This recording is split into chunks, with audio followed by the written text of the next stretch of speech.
Star Trek meets Lost in Space at MegaCon, a mega event at Atlantic City's Trump Plaza. The top of stage 10, way up, down to the set. We used to steal producers' golf carts and now leave them stranded all over 20th Century Fox. Now we're up to our old tricks in Atlantic City.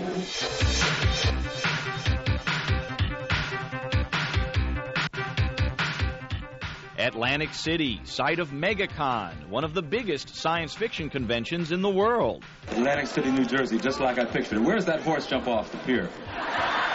10,000 people at the Municipal Auditorium where Miss America is selected. This legendary hallowed hall.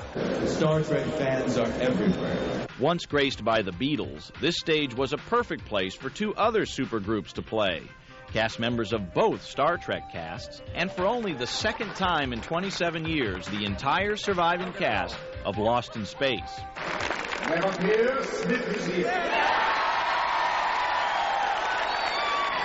I run into a lot of love and affection, and that is so lovely for me. Still spry in his 70s, Harris refused to close the autograph line until every fan who wanted a signed picture got one. He probably would have stole the show if it hadn't been for his old nemesis. Let me see what you have there. My picture with the famous Lost in Space robot. It is Dr. Smith who is a bubble-headed booby. Yes, the actual, honest-to-God Lost in Space robot. This 60s pop icon was making a rare personal appearance thanks to 20th Century Fox employee Kevin Burns, who literally pulled the character from the trash at the studio and had it restored. All the electronics were gone, the feet were gone, the bubble was gone.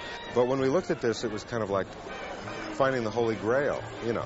We'll have the complete story of Kevin and the robot for you in a few weeks. But right now, let's get around the convention floor and see what else is hot. Let's start with Klingons.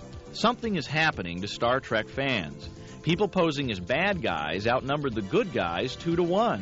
This is Worf. This is Worf, yeah. Damn that Worf. Could it be that it's more fun being bad than being good? Little cat and nine tails. Nice little toy. Yipes.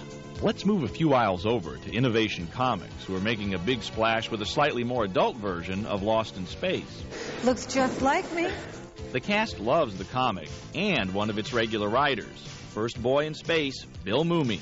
When I first was approached to get involved with the Lost in Space comic book, I was like, gee, I don't know, go back to that, and kind of damned if I do, damned if I don't. But ultimately, I felt like I wanted to keep my eye on the characters, and once I agreed to start writing them, it's really come quickly, and it's been a pleasure, and I'm enjoying it very much.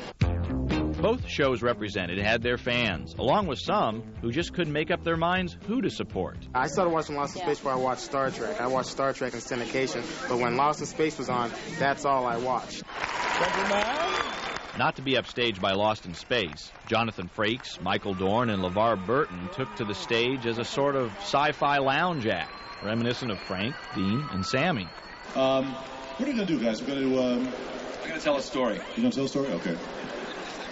This is a little different than a convention that I did early on in our Star Trek career on a miserable, dreary winter morning in Syracuse, New York.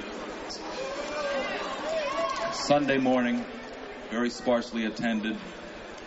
Everyone was skeptical about the show. I was feeling a little shaky, and I had to wait in the dealer's room to come on stage the way it was situated.